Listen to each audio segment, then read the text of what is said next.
इस कार्यक्रम के पुण्यार्जक हैं नमनकर्ता सन्मति सुबल जिन श्रुत सेवा संघ रजिस्टर्ड श्री मनोज जी अनुप्रधान, भोपाल राजेंद्र जैन TI, श्रीमती अनीता जैन, आकाश जैन, कृति जैन, प्रिंस जैन, पूजा जैन भोपाल, संजय जैन मुंगावली, संध्या जैन, सनी जैन भोपाल मध्य प्रदेश। संपर्क सूत्र अभिषेक जैन, महावीर ज्वेलरी भोपाल 9827812370। अपने कमाए हुए द्रव्य का आगम कहता है, शास्त्र कहते हैं, नीति शास्त्र भी कहते हैं कि कमाए हुए द्रव्य का 25% दान करना चाहिए।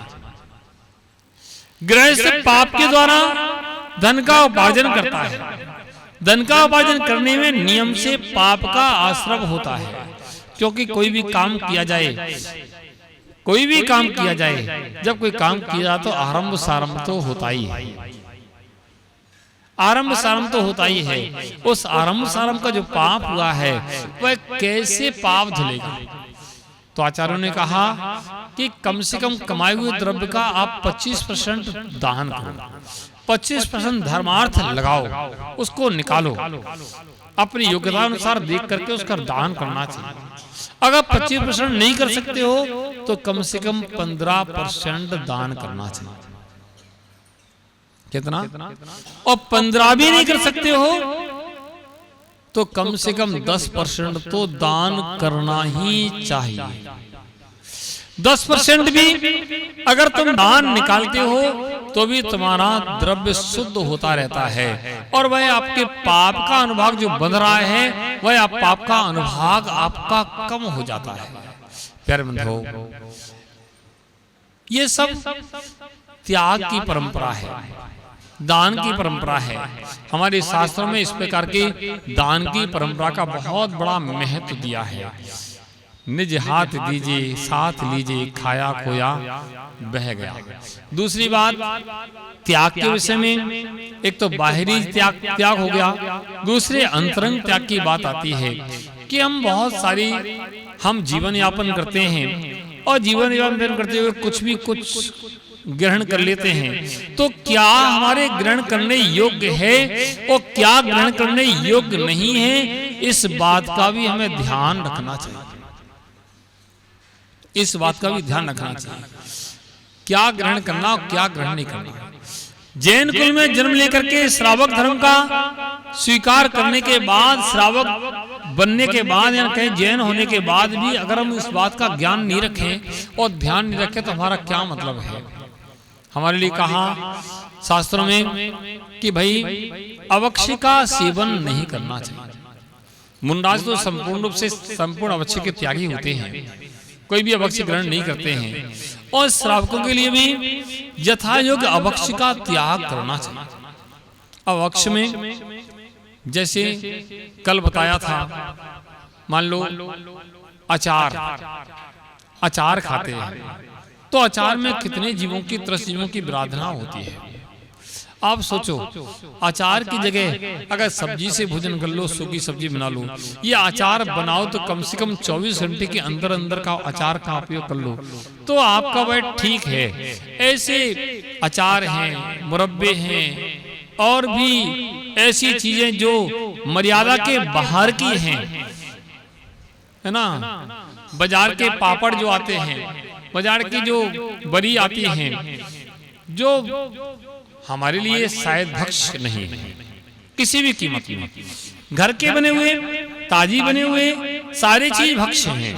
समय मर्यादा के अंदर सब कुछ भक्ष्य है, और मर्यादा के बाहर कोई भी भक्ष्य नहीं है।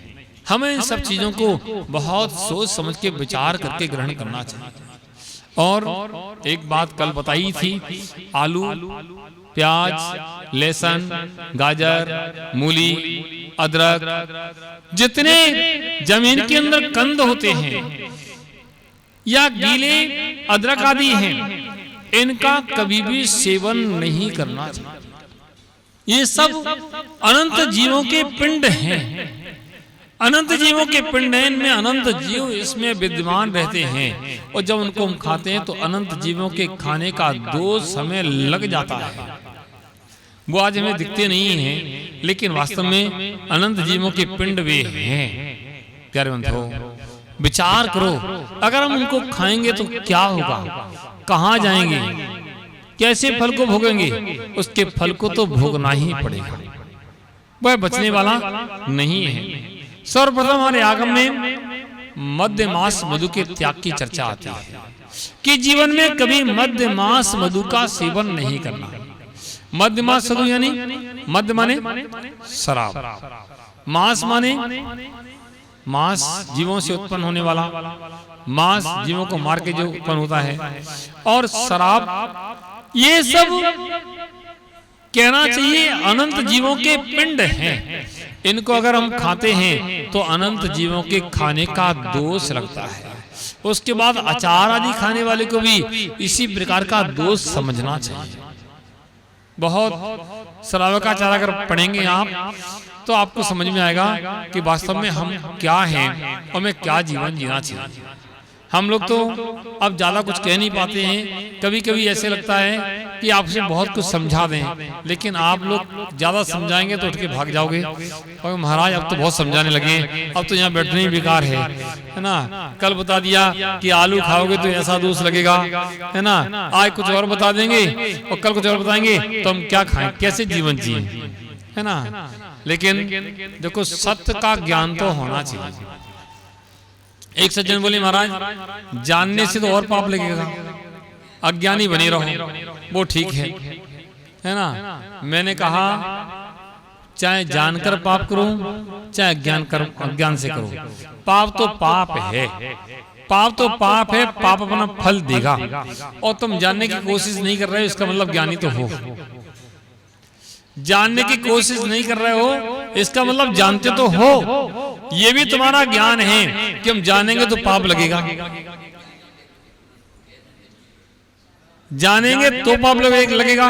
इसलिए जानते तुम रहे हो कि इसमें पाप है, तो इस पाप तो तुम्हें लग ही रहा है, और जानबूझ के कर रहे हो तो पाप तो तुम्हें अनुभाग शक्ति ज्यादा बढ़ के लग ही रही है।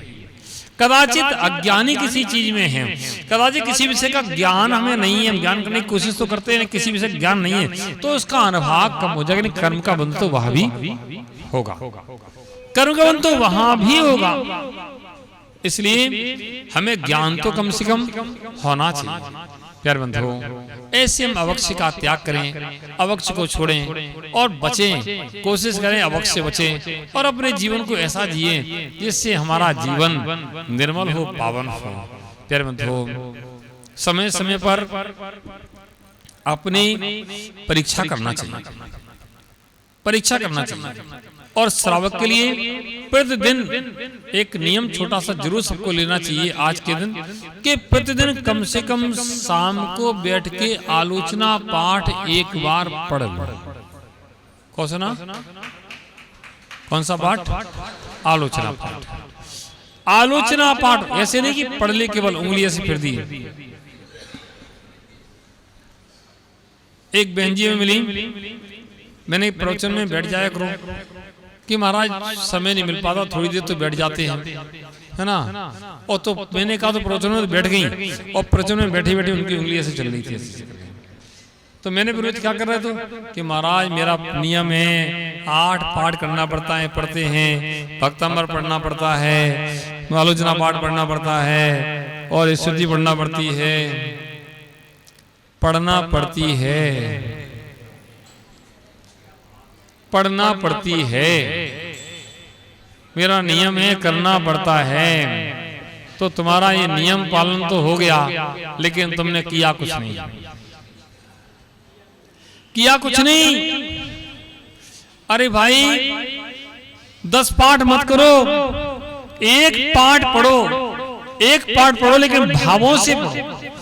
आपका हृदय भींग जाना चाहिए।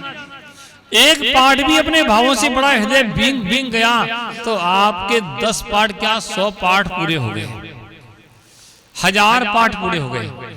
और पाठ तो आपने 100 पढ़ लिए और हृदय भींगा नहीं, तो आपके एक भी पाठ पूरे नहीं हुए। प्यारे बंधुओं, इसलिए हम लोगों को आज उत्तम त्याग का दिन है।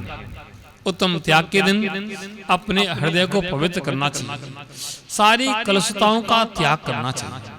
क्या करना चाहिए? अंदर से कलुषताओं का भी त्याग करना चाहिए। जो हमारे बैर विरोध हो जाते हैं, एक दूसरे से हम एक दूसरे को दुश्मन समझने लगते हैं, भाई भाई को, मित्र मित्र को, भाई बहन को, या किसी कारण से दौरानी जिठानी को, सास बहू को किसी कारण से बैर बन जाते हैं। तो सबसे बड़ा त्याग तो वह है कि आप उस बैर का भी त्याग कर दो। कई किसी कारण से किसी से विसंवाद हो जाते हैं तो उन विसंवादों का भी त्याग कर दो कि हम कोई विसंवाद नहीं करेंगे। अंतरंग में क्रोध की, मान की कसाय जब प्रबल होती है तो हमारे अंदर ऐसे भाव आ जाते हैं और हम कुछ ना कुछ अपने भावों को बिगाड़ लेते हैं। और बिगाड़ करके कदाचित गलती किसी की भी हो सकती है, तुम्हारी हो सकती है, सामने वाले की हो सकती है, लेकिन हम सामने वाले की गलती क्यों माने, अपनी ही गलती मान लें। क्या जाता है, क्या बिगड़ता है? अगर वो सामने वाले की गलती है तब भी हमने पहले हाथ जोड़ लिए तो हमारा क्या गया? तब भी हमने अपने कसायों को उगल दिया तो हमारा क्या गया? अगर वह कसाएं अनंतानुबंधी बन गई तो हमारे अनंत भव का कारण बन जाएगी। अनंतानी बन गई तो हमारे अनंत भव का कारण बन जाएगी। तो ऐसे अनंतानुबंधी मत बनने देना। किसी से भी किसी प्रकार की बात हो जाए, मैं कहता हूँ सुबह से शाम भी नहीं होने देना। सुबह से शाम भी हो जाए तो बहुत मानना, उसके पहले ही कहना भाई क्षमा, कहीं सुनी खत्म, बात खत्म, कल को रहे ना, बैर पीड़ा कष्ट वाली बात रहे ना। सब तुम अपने स्वतंत्र हो, हम अपने स्वतंत्र रहें और आनंद का जीवन जिए। ठीक है, मतभेद तो होते हैं, मतभेद तो होते हैं। लोगों की कार्य करने की शैली भिन्न भिन्न होती है। काम एक ही होता है लेकिन दोनों की, दो चार लोगों का कार्य करने का तरीका सबका अलग अलग होता है। मान लो कोई चित्र बना रहा है तो चित्र कोई बनाता है पूर्व से और कोई पश्चिम से बना रहा है, कोई उत्तर से बना रहा है, कोई दक्षिण से बना रहा है। अब पूर्व वाला का नहीं, पश्चिम से नहीं पूर्व से बनेगा, वो नहीं पूर्व से नहीं पश्चिम से बनेगा, तो क्या होगा? विसंवाद होगा। और विसंवाद हमारे लिए दुख का कारण है। कोई बात नहीं, तुम पूर्व से बना लो, हम पश्चिम से बना लेंगे, कोई अंतर नहीं पड़ता है। चित्र बनाना है, कोई काम करना तुम ऐसे कर लो या तुम ऐसे कर लो। अरे भाई थोड़ा सा वही सो जाएगा, थोड़ा एक ही सो जाएगा, तुम अच्छा बना लोगे, वो बेकार बना लोगे, क्या अंतर पड़ता है? थोड़ा होने तो दो। विसंवाद करने से और कसाई के भाव रखने से, बैर बनाने से क्या मिलेगा?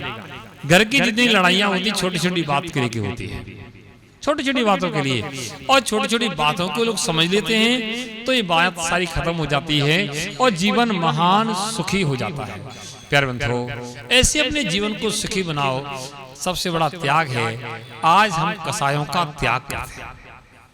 अंदर से बैर विरोध को खत्म कर दें, छोड़ दे, कोई बैर नहीं, कोई विरोध नहीं, बस आनंद का जीवन सब जिए।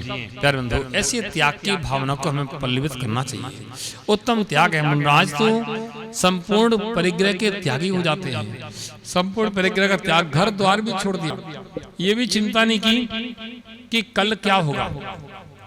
सोच के देखो, तुम्हारे पास अगर लाख रुपया है तो तुम्हें चिंता होती कि ये खत्म हो जाएंगे तो इसके बाद क्या होगा, इसके बाद क्या होगा, कल क्या होगा, परसों क्या होगा।